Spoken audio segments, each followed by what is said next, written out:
Butuh sumber yang cepat? Sofia solusinya. Setelah 3 tahun tidak digelar secara penuh akibat pandemi, Lindau Nobel Laureate Meetings atau pertemuan para pemenang Nobel dan ilmuwan muda dari berbagai negara kembali digelar di kota Lindau, Jerman. Dan tahun ini, para ilmuwan Indonesia berkesempatan memamerkan hasil risetnya kepada dunia.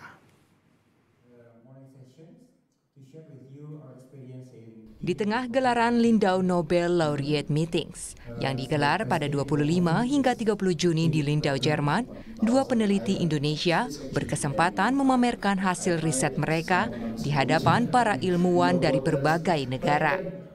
Keduanya adalah Fedik Abdul Rantam, Profesor bidang virologi, imunologi, dan stem cell dari Universitas Airlangga Surabaya, serta Antonia Morita Saktiawati, peneliti dan dosen pengobatan internal dari Universitas Gadjah Mada, Yogyakarta.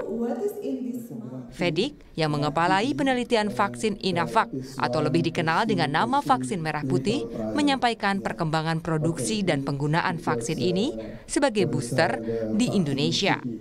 Menurutnya, setiap negara, terutama dengan jumlah penduduk tinggi seperti Indonesia, harus mampu memproduksi vaksin di dalam negeri. Teknologi pembuatannya pun harus bisa mengikuti perkembangan sebaran virus. Itulah mengapa ia tengah merancang rencana produksi koktail vaksin. Koktail vaksin itu adalah tidak hanya menggunakan satu varian, tapi beberapa varian. Sehingga kita bisa terprotektif dari beberapa varian. Itu intinya adalah di situ. Masalahnya adalah kita mendesain yang mRNA koktail vaksin or ya whole virus koktail vaksin. Nah, inilah yang kita kembangkan ke depan sehingga fleksibel vaksin ini bisa mengikuti waktu gitu. Hasil penelitian Antonia Morita Saktiawati tidaklah asing di telinga, yakni Genos, alat yang sempat dipakai sebagai alat deteksi awal COVID-19. Namun, tahukah Anda bahwa alat ini sejatinya dikembangkan sebagai alat deteksi awal tuberkulosis bernama INOS. Setelah pandemi mereda, Antonia beserta timnya kembali melanjutkan penelitian awal mereka.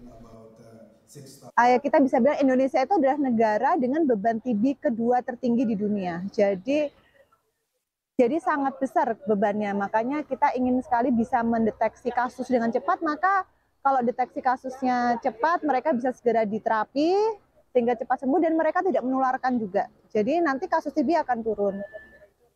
Jadi pengembangan utama ke situ, tapi juga sekarang sudah mulai dikembangkan untuk deteksi kanker serviks misalnya, terus juga deteksi beberapa penyakit yang lain.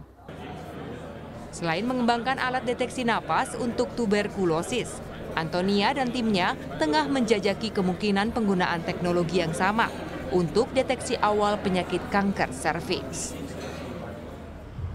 Sofi Syarif, Kompas TV, Lindau, Jerman.